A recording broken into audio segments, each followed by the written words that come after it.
Hello नमस्कार दोस्तों। आज के इस वीडियो में हम एसएससी एमटीएस 2023 के मैथ्स के प्रश्न सोल्व करेंगे। और ये जो पेपर है आपका 8 सितंबर 2023 को शिफ्ट फर्स्ट में हुआ था, ठीक है। और ये आज हमारा प्रैक्टिस सेट 13 है। और कल जो है हम एसएससी सिलेक्शन पोस्ट फेस्टिवल की जो है प्लेलिस्ट स्टार्ट कर देंगे, ठीक है। तो चलिए फटाफट से शुरू करते हैं आज के क्वेश्चन नंबर फर्स्ट से। इसमें देखिए एक कक्षा में जो है 48 विद्यार्थी हैं और उनका औसत भार बताया गया 48 केजी है। और जब एक विद्यार्थी कक्षा छोड़ देता है तो औसत भार में जो है 200 ग्राम की कमी हो जाती है। तो कक्षा छोड़ने वाले विद्यार्थी का भार देखिए 200 ग्राम को जब आप किलो में कन्वर्ट करते हैं तो 0.2 केजी हो जाएगा। भाई आप इसमें 1000 का डिवाइड करेंगे तो ये 0.2 केजी आपके पास आएगा, ठीक है। तो ये 0.2 केजी की जो है यहाँ पर एवरेज में कमी हो रही है। कौन? जब यहाँ पर एक लड़का जो है, एक विद्यार्थी जो है कक्षा को छोड़ रहा है। अगर ये जो कक्षा को छोड़ रहा है यानी कि जो विद्यार्थी कक्षा को छोड़ रहा है उसका औसत भार 48 केजी होता, यानी कि ये अपने साथ 48 लेकर जाता तो एवरेज में कोई फर्क नहीं पड़ता। बट एवरेज देखिए कितने से कम हो रहा है, 0.2 केजी से कम हो रहा है। यानी कि जो बाकी के विद्यार्थी बचे होंगे उनमें से जो है ये कितना जो है 0.2 केजी एक्स्ट्रा लेकर जा रहा है उनमें से, ठीक है। तभी यहाँ पर एवरेज में जो है 0.2 की कमी हो रही है। अब यहाँ पर देखिए एक तो ये छोड़ रहा है वो हो गया, ठीक है। अब बाकी कितने बचे थे, यानी कि 47 बचे थे। तो 47 में से लेकर जा रहा है ना 0.2 केजी, तो इसमें से 47 का 2 गुना करके हम इसमें ऐड करा देंगे। तो ये 48 और प्लस का यहाँ पर जो है इसका 2 गुना करेंगे, ये 0.2 गुना करेंगे तो ये 9.4 आएगा। और इसमें ऐड कराएंगे तो ये 57.4 केजी जो है उसका वेट हो जाएगा, ठीक है। ऑप्शन नंबर 4 आपके प्रश्न का सही आंसर हो जाएगा। बाकी देखिए इसका मेथड 2 भी है लेकिन वो ज़्यादा कैलकुलेटिव होगा, ये आपको करना नहीं है, ये आपको करना नहीं है। बता मैं यहाँ पर देता हूँ। देखिए यहाँ पर 48 विद्यार्थी थे, उनका औसत 48 बताएगा तो 48 इंटू में 48 करेंगे, टोटल भार हो जाएगा। अब जो विद्यार्थी यहाँ पर कक्षा को छोड़ के जा रहा है वो मान लेते, उसका भार मान लेते x है, ठीक है। तो इसमें से x माइनस करेंगे। अब ये 47 विद्यार्थी जो बचे थे उनका वेट आपके पास आ जाएगा। इसमें 47 का डिवाइड करेंगे तो ये जो अब आपके पास एवरेज है वो आएगा। और अब एवरेज कितना होगा भाई, 0.25 की कमी हो रही है ना एवरेज में। तो 48 में से 0.2 घटाएंगे तो यहाँ पर जो है 47.8 बचेगा ना। तो यहाँ पर अब इसको कैलकुलेट करेंगे तो ये काफ़ी ज़्यादा कैलकुलेटिव होगा। और इसमें x बराबर अगर आप कैलकुलेट करेंगे तो ये 57.4 केजी ही आएगा। आप कैलकुलेट करके देख सकते हैं, ठीक है। बट ये आपको करना नहीं है, आपको ये वाला मेथड करना है। ये ईजी है, आसान है और शॉर्ट मेथड है। इसमें देखिए 2022 और 2019 में जो है बिक्री द्वारा केंद्र पर कोणों में अंतर कितना है ये आपको कैलकुलेट करना है। तो 2022 ये रहा और 2019 यहाँ पर ये ब्लू वाला है, यानी कि 16 है और ये 9 है। तो इनका गैप देखिए यहाँ पर 7 का, ये 7 यूनिट की वैल्यू आपको कैलकुलेट करनी है। एक चीज़ आप इसमें देखिए, जब इन सभी का टोटल करते हैं तो ये 16 9 15 हो, ये 25 हो जाएगा, 16 9 और यहाँ पर जो है 11, यानी कि टोटल 36 आपके पास हो रहा है। और 36 यूनिट की वैल्यू कितनी हो जाएगी, केंद्र पर पूरा कोण 360 डिग्री का बनता है, आपको पता है। तो 36 यूनिट की वैल्यू 360 डिग्री, यानी कि डेटा 10 गुना दे रखा है। डेटा हमारे पास 10 गुना है तो इन दोनों का गैप हमारे पास कितना आया था, 7 यूनिट आया ना। तो यहाँ पर 7 यूनिट की वैल्यू कितनी हो जाएगी, ये भी 7 ना होकर 7 का 10 गुना करेंगे, यानी कि 70 डिग्री जो है ये इन दोनों का यहाँ पर डिफरेंस हो जाएगा। ऑप्शन नंबर फर्स्ट आपके प्रश्न का सही आंसर हो जाएगा। अब इसमें देखिए एक दिन छोड़कर काम करते हुए एक पुरुष और एक महिला जो एक काम को 15 दिनों में पूरा कर सकते हैं। और यदि पुरुष पहले दिन काम शुरू करता है और यदि वे एक दिन छोड़कर काम करते हैं और यदि महिला पहले दिन काम शुरू करती है तो यही काम 14.5 दिनों में पूरा हो जाता है। तो एक पुरुष अकेला इस काम को कितने दिनों में पूरा कर सकता है। देखिए समझने लायक इस क्वेश्चन में बहुत कुछ है, बाकी यहाँ पर है क्वेश्चन कुछ भी नहीं। इसमें देखिए यहाँ पर ये पुरुष है, इसमें पुरुष पहले दिन काम करता है तो यहाँ पर मान लेते हैं पुरुष एम है, ठीक है, मेल है। और बाद में फीमेल काम करती है दूसरे दिन, एक दिन छोड़कर काम करते हैं, ये आपको प्रश्न में बताया गया था। यानी कि इसी तरह से ये 2-2 दिन काम करते हुए चले जाएंगे, फिर से मेल करेगा और फिर से यहाँ पर फीमेल काम करेगी। यानी कि 2-2 दिन का यहाँ पर ये पैटर्न चलता रहेगा, ठीक है। और ये टोटल ऐसे कितने टाइम तक चलेगा। देखिए यहाँ पर एक बार में 2 दिन जो है काम हो रहा है तो यहाँ पर टोटल 7 बार चलेगा, क्योंकि यहाँ पर एक बार में 2 दिन काम हो रहा है। तो यहाँ पर 7 इंटू में 2 करेंगे, यानी कि 14 दिन यहाँ पर काम हो जाएगा, ठीक है। अब 14 दिन यहाँ पर काम हो चुका है तो बचा कितना, 1 दिन और बचा है। अब यहाँ पर देखें इसमें फीमेल पर काम एंड हो रहा था, अब बारी किसकी आएगी भाई, 7 बार में यहाँ पर फीमेल पर काम एंड होगा, अब बारी फिर मेल की आएगी। यानी कि मेल यहाँ पर जो है 1 दिन का एक्स्ट्रा काम करेगा। मेल जो है ये 1 दिन का काम एक्स्ट्रा करेगा, तभी तो यहाँ पर जो है 14 और यहाँ पर ये 1 मिलाकर 15 दिन का काम पूरा होगा। ठीक है, इसी तरह से यहाँ पर जो कंडीशन आपको 2 दे रखी है उसमें यहाँ पर फॉलो करना है आपको। इसमें देखिए आपको बताया गया कि महिला काम जो है पहले शुरू करती है, कहाँ पर दिया गया, ये महिला पहले दिन काम करती है, तो यानी कि इसमें फीमेल पहले काम करती है फिर मेल काम करता है। तो इसी तरह से यहाँ पर ये पैटर्न भी जो है आपके पास यहाँ पर टोटल 7 बार चलता जाएगा। और यहाँ पर देखिए 14.5 दिन लग रहे थे, तो यहाँ पर देखिए 7 बार चलता जाएगा, तो एक बार में देखिए 2 दिन काम हो रहा है, तो यहाँ पर भी 7 × में 2 करेंगे यानी कि 14 दिन का काम हो चुका है। अब यहाँ पर बाकी आपके पास कितना बचा है, 0.5 डेज का काम बचा है। अब यहाँ पर देखिए 2 दिन के बाद मेल पर काम एंड हो रहा था, तो अब बारी किसकी आएगी, फीमेल की फीमेल की बारी आएगी यहाँ पर, तो फीमेल यहाँ पर काम करेगी और यहाँ पर ये काम करेगी 0.5 डेज तक। ठीक है, यहाँ पर इतने दिन का काम करेगी। अब यहाँ पर देखिए 0.5 डेज ये और 14 दिन ये, टोटल मिलाकर 14.5 दिन हो रहा है। ठीक है, तो इस तरह से तभी तो यहाँ पर जो है इन दोनों का जब आप ऐड करेंगे तो यहाँ पर 14.5 दिन का पूरा काम कंप्लीट होगा। तो ये सारी चीज़ें थी अब यहाँ पर समझने के लिए। अब यहाँ पर देखिए 2 लाइन के अंदर आपका यहाँ पर आंसर आ जाएगा, कैसे, इसको समझ के यहाँ पर। अब यहाँ पर देखिए ये मेल जो है यहाँ पर कितने दिन काम कर रहा है, टोटल 7 दिन तो यहाँ पर काम करेगा क्योंकि 7 बार ये चलेगा, और यहाँ पर 1 दिन इसने यहाँ पर काम किया, तो 8 दिन काम किया ना टोटल, यानी कि मेल ने यहाँ पर 8 दिन का काम किया। इसके बाद यहाँ पर फीमेल ने कितने दिन काम किया, फीमेल देखिए यहाँ पर 7 बार चल रहा है, तो यहाँ पर 7 बार काम करेगी फीमेल, 7 बार काम करेगी। इसके बाद इसमें देखिए यहाँ पर ये आपके पास टोटल वर्क कैलकुलेट होकर आएगा, क्या आएगा, टोटल वर्क कैलकुलेट होकर आ जाएगा। ठीक है, इसी तरह से इसमें आप यहाँ पर देख सकते हैं फीमेल यहाँ पर कितने दिन काम करेगी, भाई यहाँ पर 7 बार चल रहा है तो 7 दिन तो ये हो गए, लेकिन यहाँ पर फीमेल 0.5 डेज का काम यहाँ पर और भी कर रही थी, तो यहाँ पर 7.5 डेज तक काम किया। भाई फीमेल ने कितने दिन काम किया, 7.5 डेज काम किया। इसके बाद यहाँ पर मेल ने कितने दिन काम किया, देखिए यहाँ पर टोटल 7 बार तक चला यहाँ पर, तो यानी कि 7 दिन तक यहाँ पर मेल ने काम किया, तो मेल ने यहाँ पर 7 दिन का काम किया। ये भी टोटल वर्क आएगा और ये बीच में निशान जो है यहाँ पर प्लस का होगा, ऐड कराएंगे हम। ठीक है, ये भी हमारे पास टोटल काम आएगा। अब ये दोनों टोटल वर्क आपस में बराबर होने चाहिए क्योंकि टोटल कार्य जो था वो हमारे पास बराबर था। अब इन्हीं को हम कैलकुलेट कर लेंगे, इनको सोल्व करेंगे तो यहाँ पर हम मेल और फीमेल की एफिशिएंसी आ जाएगी। इसको इधर लाएंगे तो ये देखिए 8m में से 7m गया यानी कि m बचा, और ये 7f इधर आकर इसमें से 7.5f में से घटेगा यानी कि 0.5f बचा। तो जब आप यहाँ पर मेल और फीमेल की एफिशिएंसी का रेशियो लिखेंगे तो इधर देखिए 0.5 बचा और 0.5 का मतलब 1/2 होता है, यानी कि फीमेल की एफिशिएंसी हमारे पास 2 यूनिट आई और मेल की एफिशिएंसी 1 यूनिट आई। अब टोटल वर्क हम कैलकुलेट कर सकते हैं, आप किसी भी साइड मेल और फीमेल की एफिशिएंसी यहाँ पर रख दीजिए। ठीक है, अब ये मेथड मेरे हिसाब से कहीं पर आपको मुश्किल से देखने को मिलेगा। ठीक है, अब इसमें देखिए यहाँ पर आप टोटल वर्क जब कैलकुलेट करेंगे तो टोटल वर्क कितना आ जाएगा, किसी भी साइड रख दीजिए। भाई यहाँ पर मैं रख रहा हूँ मेल की एफिशिएंसी, तो यहाँ पर देखिए इस साइड में रख रहा हूँ।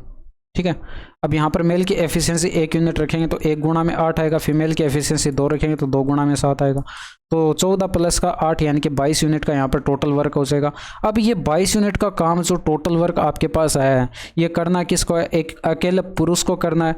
और यहाँ पर जो है हमने क्या किया है, एक सेकेंड, अकेले पुरुष की एफिशिएंसी जो है वो हमने यहाँ पर कैलकुलेट किया, कितने 1 यूनिट है। ठीक है, तो 1 यूनिट की एफिशिएंसी से काम करेगा यहाँ पर मेल, अकेला काम करेगा, टोटल 22 यूनिट का काम करेगा 1 की एफिशिएंसी से, तो 22 दिन का जो है यहाँ पर टाइम लगेगा। तो ऑप्शन नंबर 2 आपके प्रश्न का सही आंसर हो जाएगा।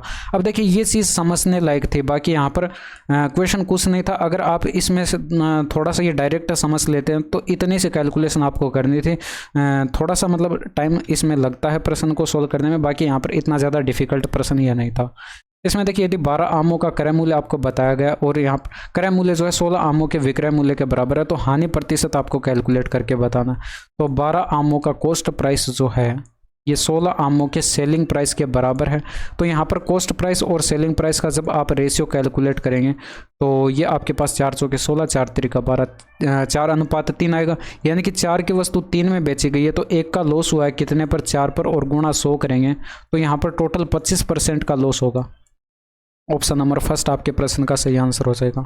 इसको सरल करके बताना तो 7 तिरिका 21 और 2 यह हो जाएगा 22 और यहाँ पर 23, 21 और 2 ये 23/7 हो जाएगा प्लस के अंदर।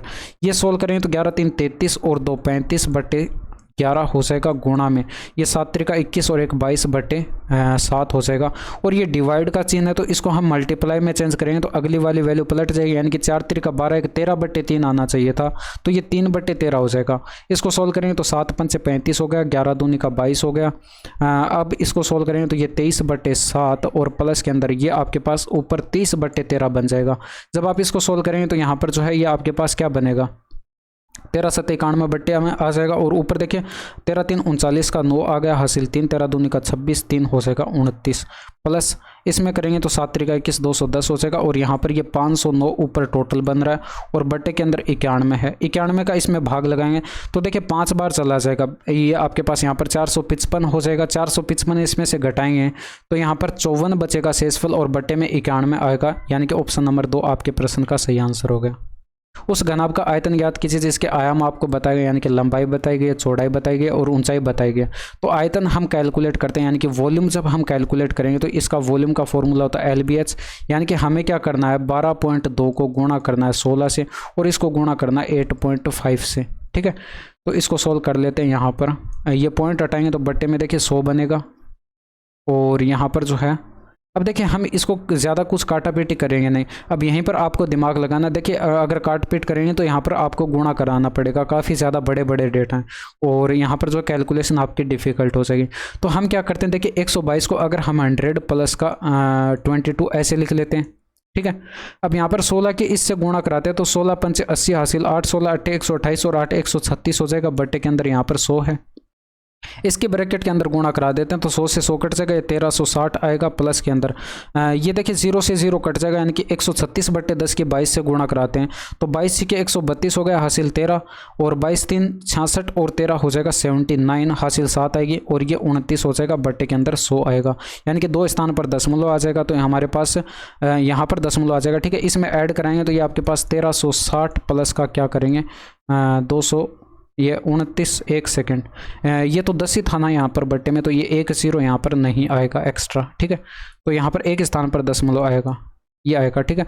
यानी कि लास्ट में आपको पता है कि यहाँ पर 0.2 बनेगा, लास्ट में 0.2 आपको एक ही ऑप्शन में दिखाई पड़ रहा है, बाकी क्या आएगा हमें कोई लेना देना नहीं है। तो सेंटीमीटर क्यूब में जो है आपके पास इसका वॉल्यूम आयतन आ जाएगा, ठीक है। अब इसमें देखिए विद्यार्थी द्वारा प्राप्त किए गए जो है अंकों का प्रतिशत कैलकुलेट करके बताना। तो टोटल 5 विषय हैं और एक विषय में 50 अंक में से प्राप्त किए गए हैं, तो टोटल 250 अंक में से प्राप्त किए जाएंगे। अब टोटल अंक ये होंगे कितने, इन सभी को टोटल करके हम यहाँ पर लिख लेते हैं। 10 ये 19 हो जाएगा, 4 23 और ये 7 30 का 0 आ जाएगा, हासिल 3 आएगी। अब यहाँ पर टोटल करेंगे तो ये 500 के 20 और 3 23 हो जाएगा ना, यानी कि 230 अंक इसने कुल प्राप्त किए। ये 250 का कितना परसेंट है ये आपको कैलकुलेट करना है। 0 से 0 कट गया, 2500 के 100 हो जाएगा, 2300 के 92% आपके प्रश्न का सही आंसर हो जाएगा।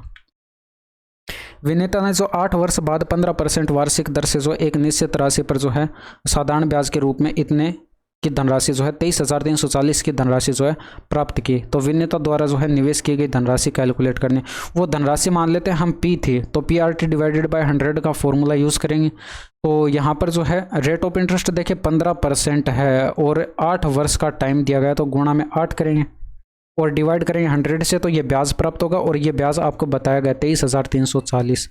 इसको सॉल्व करेंगे तो यहाँ पर देखिए 15 8 120 हो जाएगा और यहाँ पर जो है इनटू में P आ जाएगा इक्वल टू, ये 100 के इधर गुणा करा दें तो ये आपके पास यहाँ पर 23,340 के आगे जो है 2 0 आ जाएंगे। तो 1 0 से 1 0 कट गया, 12 से इसमें डिवाइड करेंगे तो 12 एकम 12 हो गया। अब बच गया कितना 11 बच गया, उतारेंगे 3 और 12 नमा 108, जैसे ही 9 बार भाग गया तो आप आंसर ऑप्शन नंबर 2 को यहाँ ये फर्स्ट को लगा देंगे, यहाँ पर पूरा कैलकुलेट करने की आवश्यकता नहीं है। इसमें देखिए एक नाव धारा के अनुकूल जो है 65 किलोमीटर की दूरी 5 घंटे में तय करती है, जबकि धारा के प्रतिकूल समान दूरी जो है 13 घंटे में तय करती है। तो स्थिर जल में नाव की चाल आपको कैलकुलेट करके बताने। नाव की चाल को हम x से लिखते हैं और धारा की चाल को हम y से लिखते हैं। तो x प्लस वाई बराबर स्पीड इक्वल टू क्या हो जाएगा, डिस्टेंस अपॉन टाइम, यानी कि 65 बट्टे अगर हम यहाँ पर करते हैं 5 चलिए मैं इसको लिख देता हूँ 65/5। हालांकि आपको देखिए डायरेक्ट लिखना है, 13 आ जाएगा, 13×5 = 65। एक्स प्लस वाई बराबर कितना आ गया, 13 आ गया। इसी तरह से आप एक्स माइनस वाई यानी कि धारा के प्रतिकूल चाल एक्स माइनस का वाई कैलकुलेट करेंगे। अब वही समान दूरी है 65 किलोमीटर की, बट ये 13 की स्पीड से कवर, ये 13 घंटे में कवर हो रही है, तो 13 का इसमें डिवाइड करेंगे तो यहाँ पर जो है 5 किलोमीटर/आवर जो है ये आपके पास स्पीड आ जाएगी। अब यहाँ पर देखिए दो इक्वेशन आपके पास प्राप्त हो चुकी है। जब आप इनको सोल्व करेंगे, देखिए आपको स्थिर जल में नाव की चाल कैलकुलेट करनी है, और नाव की चाल को हम x से लिखते हैं, धारा की चाल को y से लिखते हैं। तो x जब कैलकुलेट करें, दोनों इक्वेशन को ऐड कराना पड़ेगा, तो y से y कट जाएगा, इधर 2x बनेगा और इधर 13 और 5 कितना बनेगा, 18 बनेगा। तो x बराबर 9 किलोमीटर/आवर आपके प्रश्न का सही आंसर आ जाएगा। ठीक है, तो ऑप्शन नंबर 2 जो है ये आपके प्रश्न का सही आंसर हो गया। एक वस्तु का क्रय मूल्य आपको बताया गया, यदि इसे इतने में बेचा जाता है तो लाभ प्रतिशत। देखिए यहाँ पर आपको प्रॉफिट देख लेना कितने का हो रहा है। यहाँ पर 150 होगा और यहाँ पर जो है ये 1680 होगा। तो 150 और 1680 कितना हो जाएगा, ये आपके पास 730, 830, 1830 का यहाँ पर प्रॉफिट हो रहा है। टोटल 1830 का प्रॉफिट हो रहा है कितने पर, ये 4850 पर, और गुणा कर देंगे 100 से, तो 0 से 0 कट गया। 5 से डिवाइड करेंगे, 9×5 = 45 हो जाएगा, 7×5 = 35 हो गया, 20 हो जाएगा। और यहाँ पर इससे गुणा करें तो 3 दूनी का 6 हो जाएगा, 18 दूनी का 36 हो गया, ये 0 आ जाएगा, बट्टे के अंदर 97 में आ जाएगा। अब इसमें देखिए यहाँ पर 3660 में जो है भाग यहाँ पर 4 बार नहीं सहेगा, ये 4 बार गुणा करके देखते हैं तो 9 चौके 36, ये आपके पास यहाँ पर 360, ये ज़्यादा चला जाएगा तो 4 बार यहाँ पर नहीं जाएगा भाग, ये हटा दीजिए। अब देखिए 3 बार भाग जाना चाहिए, तो यहाँ पर जो है आपके पास 291 हो जाएगा, तो 3 बार चला जाएगा, 291 बचा कितना, 9 और 66, ये 75 आपके पास यहाँ पर 75 शेषफल बचा। अब उतारेंगे 0, 750 हो जाएगा। अब देखिए यहाँ पर भाग कितनी बार जाना चाहिए, या तो 7 बार जाएगा, या फिर 9 बार जाएगा, या फिर 5 बार जाएगा। तो सबसे बड़ी वैल्यू से चेक करते हैं। देखिए 9 बार तो जाने का कोई चांस है यहाँ पर है नहीं, क्योंकि काफ़ी ज़्यादा चला जाएगा डेटा। इसके बाद यहाँ पर 7 बार चेक करते हैं, तो देखिए 9 7 63 जा सकता है, यहाँ पर 7 बार भाग जा सकता है, और 7 7 49 यानी कि 630 और 49, ये आपके पास यहाँ पर जो है 630 और 49, 679 बन रहा है। तो यहाँ पर जो है 7 बार भाग जा रहा है, तो ये आपके पास ऑप्शन नंबर फर्स्ट आपके पास आंसर आ जाएगा। नेक्स्ट देखिए, इसमें देखिए यहाँ पर एक छात्र द्वारा जो प्राप्त किए गए अंक आपको बताए गए, अंक जो है उसके द्वारा जो है पढ़ाई में लगाए गए समय के अनुक्रमानुपाती बताया गया। यदि छात्र प्रतिदिन 4 घंटे की पढ़ाई करके 60 अंक प्राप्त करता है, तो 75 अंक प्राप्त करने के लिए उसे प्रतिदिन कितने घंटे ये पढ़ाई करनी पड़ेगी। देखिए मार्क्स जो हैं वो आपको बताए गए टाइम के अनुक्रमानुपाती यानी कि समानुपाती आपको बताया गया। तो जब आप अनुक्रमानुपाती यानी कि समानुपाती का निशान अगर आप हटाते हैं, तो यहाँ पर एक कांस्टेंट वैल्यू के आएगी।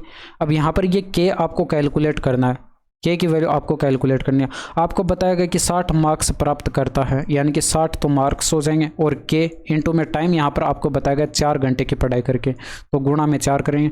तो यहाँ से के बराबर 15 चौके 60 यानी कि के बराबर 15 आपको दिखाई पड़ेगा। आपको कैलकुलेट करना है कि उसको अगर 75 मार्क्स प्राप्त करने हैं, 75 अंक प्राप्त करने हैं, तो यहाँ पर जो लिया गया टाइम कैलकुलेट करना है। अगर आप यहाँ से टी बराबर लिखें तो ये आपके पास m/k आएगा, और मार्क्स आपको बताया गया 75 अंक प्राप्त करने के, आपने कैलकुलेट किया 15, तो टाइम कितना आ जाएगा, 5 घंटे का आ जाएगा, यानी कि ऑप्शन नंबर 2 जो है ये आपके प्रश्न का सही आंसर हो गया। एक शंकु की त्रिज्या आपको बताई गई और वक्र पृष्ठ का क्षेत्रफल आपको बताया गया, तो तिर्यक ऊंचाई l कैलकुलेट करना है। वक्र पृष्ठ का क्षेत्रफल का फॉर्मूला होता है πr_l, और ये बराबर 396 बताया गया। पाई की वैल्यू 22/7 रखेंगे, और त्रिज्या जो है आपको बताई गई 10.5 इक्वल टू जो है ये 396 बताया गया। जब आप इसको सोल्व करेंगे तो इसमें देखिए 22 का डिवाइड करें तो 22 एकम 22, और एक बार चला जाएगा 22 एकम 22, और बचा कितना 17 बचा, 22 8 176 होता है, 18 हो जाएगा। पॉइंट हटाएंगे तो बट्टे में 10 आएगा, इधर भेज देते हैं तो ये 0 यहाँ पर आ जाएगा। ठीक है, 15 7 105 होता है, और 15 का देखिए 12 गुना 180 हो जाएगा। अब 7 से तो 7 कट जाएगा, और यहाँ पर देखिए गुणा में l भी था, तो यहाँ पर ये l होगा। ठीक है, तो l बराबर कितना आ जाएगा, 12 सेंटीमीटर आ जाएगा ना, तो ऑप्शन नंबर 2 आपके प्रश्न का सही आंसर हो जाएगा। इसमें देखिए ए, बी और सी का जो है औसत भार आपको बताएगा 43 केजी, और यदि ए और बी का औसत भार आपको बताएगा 40 केजी और बी और सी का औसत भार बताएगा 41 केजी, तो बी का भार कैलकुलेट करना है। देखिए सबसे पहले तो ए प्लस बी प्लस सी अगर हम कैलकुलेट करें तो यहाँ पर 3 का औसत भार था, यानी कि इसको 3 से गुणा करें तो इनका टोटल भार आ जाएगा, ये कितना हो जाएगा 129 हो जाएगा। अब यहाँ पर ये 2 का औसत भार बताएगा 40, तो ए प्लस बी बराबर कैलकुलेट करते हैं तो 40 का 2 गुणा 80 हो जाएगा। अब यहाँ पर ये भी 2 का औसत भार बताएगा, यानी कि बी और सी का बताएगा, तो बी प्लस सी कैलकुलेट करते हैं तो 41 का 2 गुणा तो 82 हो जाएगा। अब ये दोनों इक्वेशन को अगर हम यहाँ पर सोल्व करें तो यहाँ पर ऐड कर देते हैं तो a प्लस का 2b बनेगा और प्लस का c बनेगा, और ये बराबर जो है 162 बन जाएगा। ठीक है, अब यहाँ से आप एक चीज़ देखिए, इसमें अगर आप a प्लस सी कैलकुलेट करें तो ये कितना होगा 129 माइनस का b हो जाएगा, और इसमें अगर आप a प्लस सी कैलकुलेट करें तो ये आपके पास 162 माइनस का 2b हो रहा है। ठीक है, अब यहाँ पर एक सेकेंड, यहाँ पर ये a प्लस सी है, ये a प्लस सी, ठीक है, इसमें a प्लस सी कैलकुलेट करें तो ये आ रहा है, तो यहाँ पर तो a प्लस सी ये आ रहा है और यहाँ पर a प्लस ये आ रहा है, यानी कि ये आपस में क्या होने चाहिए, बराबर होने चाहिए। तो इनको हम क्या करते हैं, बराबर कर देते हैं, तो 129 माइनस का b बराबर कर देते हैं 162 माइनस का 2b। तो यहाँ पर जब एक साइड करके इनको सोल्व करेंगे तो ये आपके पास b इस साइड बच गया, 129 इधर लाकर घटाएंगे तो ये 33 बच जाएगा, यानी कि b बराबर कितना आ जाएगा 33। आपके प्रश्न का सही आंसर हो जाएगा। ए किसी काम को जो है 20 दिनों में पूरा कर सकता है, बी उसी काम को 36 दिनों में पूरा कर सकता है। तो यदि ए और बी साथ मिलकर काम करते हैं तो काम को पूरा करने में जो है उन्हें कितने दिन लगेंगे। आसान सा प्रश्न है भाई, ए 20 दिन में कर सकता है। देखिए इसके लिए फॉर्मूला भी मैंने बता रखा है, ए अगर एक्स दिन में काम करता है और बी वाई दिन में काम करता है, तो टोटल वर्क जो है ए और बी अगर ये दोनों एक साथ मिलकर काम करते हैं तो इनको कितना टाइम लगेगा। भाई टी बराबर कैसे कैलकुलेट करते हैं, एक्स वाई बट्टे में एक्स प्लस वाई कर देते हैं, बस यही काम आपको यहाँ पर कर देना है। तो 20 इंटू में 36 करेंगे, बट्टे में 20 प्लस का 36 करेंगे तो ये तो 56 हो जाएगा ना। और यहाँ पर जब आप इसको सोल्व करेंगे तो देखिए 4 से काटेंगे तो 14 4 56, 4 से इसको काटेंगे ये 5 हो जाएगा, 2 से काटेंगे ये 7 आ जाएगा, 2 से इसको काटेंगे ये 18 हो जाएगा, 90/7 आएगा, तो 12 7 84 होता, बच गया 6/7। आपके प्रश्न का सही आंसर हो जाएगा। 2 किस्म के चावल आपको बताएगा, किस्म 1 का मूल्य आपको बताएगा 100 रुपये प्रति किलोग्राम, और किस्म 2 का मूल्य जो आपको बताएगा 120 रुपये प्रति किलोग्राम है। और विक्रेता ने जो है दोनों किस्मों को मिलाकर जो है उन्हें 121 रुपये प्रति किलोग्राम पर बेच दिया, तो 10% का लाभ कमाया जाता है। तो मिश्रण में किस्म 1 और किस्म 2 के चावल का अनुपात कैलकुलेट करना। तो पिछले शिफ्ट में हमने इस टाइप का प्रश्न बनाया था एज इट इज़। ठीक है, तो यहाँ पर जो है ये आपको 10% का प्रॉफिट बताएगा। यहाँ पर तो देखिए एलिगेशन आप लगाएंगे तो ये 110 और ये सॉरी यहाँ पर 100 और यहाँ पर जो है 100 और 120 ये मूल्य बताए गए दोनों किस्मों का। ठीक है, बट यहाँ पर ये मूल्य नहीं बताया गया, यहाँ पर ये कितने में बेचा जा रहा है सेलिंग प्राइस आपको बताएगा, और 10% का प्रॉफिट हो रहा है, यानी कि 1/10 इसके फ्रैक्शन वैल्यू, यानी कि 10 अगर कॉस्ट प्राइस था तो सेलिंग प्राइस 1 अधिक होगा, यानी कि 11 यूनिट का होगा। जबकि आपको यहाँ पर बताया गया सेलिंग प्राइस कितना है 121 रुपये है। तो डेटा आप देख सकते हैं यहाँ पर 11 गुना है, तो कॉस्ट प्राइस भी ये 11 गुना हो जाएगा, यानी कि 10 ना होकर ये सॉरी यहाँ पर हाँ ये 10 ना होकर ये भी 11 गुना हो जाएगा। एक सेकेंड,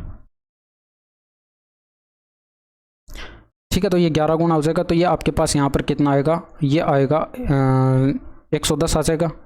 ठीक है, तो 110 आ जाएगा हमारे पास, ये कॉस्ट प्राइस आ जाएगा। ठीक है, सही तो है। तो यहाँ पर जो है थोड़ा सा कंफ्यूज हो गया था, इसमें और कुछ नहीं है। इसमें देखिए 110 है, तो अब आप यहाँ पर डिफरेंस करेंगे तो बड़ी वैल्यू छोटी वैल्यू घटानी, तो यहाँ पर 10 का डिफरेंस और यहाँ पर भी 10 का डिफरेंस है। जब आप इनका रेशियो बनाएंगे तो 1:1 ही तो आएगा, तो यानी कि आपके पास यहाँ पर ऑप्शन नंबर 4 आपके प्रश्न का सही आंसर हो जाएगा। ठीक है, अब इसमें देखिए 3 अंकों की वह सबसे बड़ी संख्या कौन सी है जिसे जो है इन सभी से भाग देने पर 2 शेषफल प्राप्त होता है। तो आप इनमें से क्या करेंगे, सभी में आंसर में से 2 माइनस कर देंगे। तो यहाँ पर जो संख्या आपके पास प्राप्त होगी वो इन तीनों संख्याओं से डिवाइड होनी चाहिए। तो यहाँ पर आप कैलकुलेट करेंगे तो ये 978 बच गया, और यहाँ पर कैलकुलेट करेंगे तो ये आपके पास 988 बच गया, और यहाँ पर कैलकुलेट करेंगे तो यहाँ पर जो है ये आपके पास 993 बच गया, ठीक है। और यहाँ पर कैलकुलेट करेंगे तो ये 990 बच गया। अब देखिए 2 माइनस क्यों करा, क्योंकि हमारे पास जो आंसर था उसमें अगर हम इन सभी से भाग देते तो 2 शेषफल बच रहा था, तो 2 हमने वो घटा दिया, तो हमारे पास ये जो संख्या प्राप्त हुई है वो दी गई संख्याओं से अब ये कंप्लीट डिवाइड होनी चाहिए। तो इसमें देखिए 5 भी आ रहा है और 5 से डिविजिबिलिटी हमारे पास क्या होती है कि लास्ट का अंक या तो 0 होना चाहिए या फिर यहाँ पर जो है यूनिट डिजिट आपके पास 5 या 0 होना चाहिए। तो 0 देखिए इस एक ही ऑप्शन में दिखाई पड़ रहा है, तो ऑप्शन नंबर 4 आपके प्रश्न का सही आंसर हो जाएगा, ठीक है। इसमें देखिए चतुर्थ समानुपाती कैलकुलेट करना, ये x मान लेते हैं, तो इसका इसके साथ रेशियो और इसका चतुर्थ समानुपाती के साथ रेशियो आपस में बराबर होना चाहिए। काफ़ी बार बना चुके हैं, ठीक है। ये इसका इसके साथ रेशियो और यहाँ पर बराबर होना चाहिए 408 का x के साथ रेशियो। जब आप इसको सोल्व करेंगे तो इसमें देखिए ये 4 से डिवाइड है, ये 102 आ जाएगा। ये 4 से डिवाइड है, ये 4 दूनी का 8, ये आपके पास यहाँ पर 4 चौके 16, 204 हो जाएगा। 102 से देखिए ये 2 बार कटेगा और 2 से ये कटेगा तो ये 113 आ जाएगा। यानी कि क्या आया हमारे पास 1/113 आया, बराबर 1/x आया। जब आप तिरछा गुणा कराएंगे तो x बराबर 113 आ जाएगा। यानी कि चतुर्थ समानुपाती फोर्थ प्रोपोर्शनल जो है वो आपके पास कितना आया, 113 आया।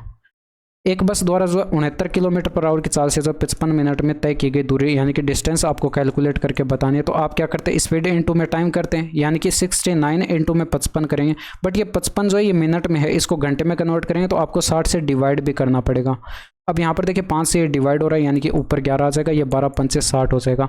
और इसके अलावा 4 से भी डिवाइडर हो रहा है तो 4 त्रिका, ये सॉरी यहाँ पर 3 से डिवाइड हो रहा है तो 4 त्रिका 12 हो जाएगा। ये 3 से डिवाइड करेंगे तो 23 हो जाएगा। ऊपर 11 से गुणा करें तो ये आपके पास यहाँ पर 253 हो जाएगा, बट्टे के अंदर 4 हो जाएगा, तो 6 चौके 24 हो जाएगा, 4 त्रिका 12 हो जाएगा। जैसे 63 आया यानी कि 63.25 आपको आंसर दिखाई पड़ेगा। यदि किसी उत्पाद के मूल्य में जो 50% की कमी की जाती है और फिर उसके मूल्य में जो 50% की वृद्धि की जाती है और फिर दोबारा 50% की वृद्धि की जाती है, तो उत्पाद के मूल्य में निवल वृद्धि यानी कि सक्सेसिव इंक्रीज आपको कैलकुलेट करके बताना परसेंटेज में। तो देखिए मैंने आपको बताया कि अगर किसी निश्चित पर्टिकुलर डेटा में जो है अगर x% की कमी की जाती है, x% की कमी की जाती है और फिर x% की वृद्धि की जाती है, तो आप डायरेक्ट x² डिवाइडेड बाय 100 का फॉर्मूला यूज़ करते हैं, ठीक है। तो यहाँ पर जो है 50 रखेंगे और इसका स्क्वायर करेंगे, डिवाइड करेंगे 100 से, तो ये आपको दिखाई पड़ गया 25% आएगा। और ये हमेशा जो है यहाँ पर कमी होती है, यानी कि इतने % की कमी होगी, यानी कि इसका सक्सेसिव जो है हमारे पास इतना आया, कितना 25%, और ये कमी होगी। और यहाँ पर बाद में 50% की वृद्धि की जाती है। अब यहाँ पर 25% ये जो हमारे पास आया है और ये कमी आई है और ये 50% जो है इसका सक्सेसिव हमें एक साथ कैलकुलेट करेंगे। अब ये कमी है तो इसको माइनस में लिखेंगे 25%, और यहाँ पर ये हमारे पास वृद्धि की जा रही है तो इसको प्लस में लिखेंगे, प्लस का 50 और ये माइनस का 25 इंटू में 50। ऐसे ही हम यहाँ पर कैलकुलेट करते हैं डिवाइडेड बाय 100। ये माइनस का चिन्ह इस कारण से आया क्योंकि ये डेटा हमारे पास माइनस का है, ठीक है। अब यहाँ पर टोटल करेंगे, आप इसको कैलकुलेट करेंगे तो ये प्लस का 25 और माइनस के अंदर इसको 25 5 125 यानी कि 12.5 आ जाएगा ना। तो 25 में से अगर आप 12.5 घटाएं तो 12.5% ही तो बचेगा, यानी कि हमारे पास निवल वृद्धि जो है वो कितनी आएगी, 12.5% की आएगी। इसमें देखिए ए ने जो है 62,500 अर्धवार्षिक रूप से संयोजित जो है 8% वार्षिक की दर पर जो है जमा किए, तो 2 वर्षों के अंत में जो है चक्रवर्ती ब्याज कैलकुलेट करना है। अब देखिए 2 वर्ष के अंदर आपको पता है कि 24 महीने होते हैं और आपका ब्याज जो है यहाँ पर जो है अर्धवार्षिक रूप से यानी कि 6 महीने से कंपाउंडेड हो रहा है। जब आप इसमें 6 का डिवाइड करेंगे तो यानी कि 6 मंथ का आप इसमें डिवाइड करेंगे तो यहाँ पर जो है आपके पास यहाँ पर ब्याज 4 बार कंपाउंडेड होगा। अब 4 बार कंपाउंडेड होगा और ब्याज देखिए रेट ऑफ इंटरेस्ट क्या हो जाएगी, ये भी आधी हो जाएगी क्योंकि ब्याज हमारा जो है अर्धवार्षिक रूप से आधे वर्ष से जो है कंपाउंडेड हो रहा है और जबकि ब्याज हमारे पास वार्षिक बताई गई है, तो 4% आपके पास ये रेट ऑफ इंटरेस्ट आ जाएगी। अब देखिए आप इसको रेशियो मेथड से भी कैलकुलेट कर सकते हैं, या फिर आप देखिए रेशियो मेथड से कैलकुलेट करें तो ये 4 बार है तो काफ़ी ज़्यादा कैलकुलेटिव हो जाएगा, या फिर आप देखिए इसमें सक्सेसिव डिस्काउंट लगा सक्सेसिव आप कैलकुलेट करके जो है कैलकुलेट करेंगे तब भी आपके पास जो है ये काफ़ी ज़्यादा कैलकुलेटिव होगा। तो हम इसको ट्री मेथड से बनाएंगे तो ये आसान होगा क्योंकि यहाँ पर डेटा जो है हमें आसान सा दे रखा है। आप देखिए 4% इसका कैलकुलेट करेंगे भाई, 62,500 का 4% कैलकुलेट करिए, ये 2400 2500 आपके पास यहाँ पर होगा। ठीक है, आप खुद से कैलकुलेट करके देखेगा इसका 400%, तो 2500 आपके पास आएगा। इसके बाद ये पहली बार आपके पास एक बार ब्याज मिल चुका है, ठीक है। अब दूसरी बार ये 2500 का ब्याज मिलेगा ही मिलेगा, इसका 4%। बट जो ब्याज मिला भाई, कंपाउंड इंटरेस्ट में क्या होता है, ब्याज पर ब्याज मिलता है, तो ये जो ब्याज मिला था इसका भी 4% कैलकुलेट करेंगे, तो ये आपके पास यहाँ पर इसका 4% कितना हो जाएगा, 100 हो जाएगा। तो यहाँ पर 100 का ब्याज मिलेगा। फिर तीसरी बार देखिए ये 2500 का ब्याज मिलेगा ही मिलेगा, लेकिन ब्याज पर भी ब्याज मिलेगा, तो यहाँ पर देखिए 100 का 2 बार ब्याज मिलेगा और इस 100 का 4% यानी कि 4 का ब्याज मिलेगा। इसके बाद चौथी बार जो है यहाँ पर 2500 का तो ब्याज मिलेगा ही मिलेगा। आपको पता है ब्याज पर ब्याज मिलता है, तो यहाँ पर 3 बार तो 100 का ब्याज मिल जाएगा, और 100 3 बार है यानी कि 4 बार आपके पास 3 बार जो है ये 4 का ब्याज मिलेगा। अब यहाँ पर 4 का अगर आप 4% कैलकुलेट करेंगे तो यहाँ पर 0.16 का ब्याज मिलेगा। तो जब आप इन सभी को ऐड कराएंगे आपको दिखाई पड़ रहा है लास्ट में 0.16 आएगा, और ये एक ही ऑप्शन में दिखाई पड़ रहा है, तो आप इसको आंसर टिक कर देते हैं। बाकी यहाँ पर आप कैलकुलेट कैसे करेंगे एग्जैक्ट, देखिए 2500 हमारे पास कितनी बार आ रहा है, 4 बार आ रहा है, तो 4 गुणा में हम यहाँ पर 2500 करेंगे। इसी तरह से यहाँ पर देखिए 100 देखिए कितनी बार आपको दिखाई पड़ रहा है, 6 बार दिखाई पड़ रहा है, तो 6 गुणा में 100 करेंगे। इसी तरह से यहाँ पर 4 देखिए आपको कितनी बार दिखाई पड़ रहा है, 5 बार दिखाई पड़ रहा है, तो 5 गुणा में 4 करेंगे, और प्लस का ये 0.16 दिखाई पड़ रहा है। इनको ऐड कर लीजिए, आपके पास यहाँ पर लास्ट में जो है लास्ट में जो आपके पास 0.6 आएगा, ठीक है, सॉरी 0.16 आएगा। तो आपको देखिए पूरा कैलकुलेट करने की आवश्यकता नहीं थी, आंसर यहीं पर दिखाई पड़ गया था, ठीक है। तो ये थे आपके पूरे 20%। और यहाँ तक की वीडियो कैसी लगी कमेंट करके ज़रूर बताएगा। बाकी आपको किसी भी प्रकार का कोई भी डाउट हो तो कमेंट में पूछ लिया करें, ठीक है।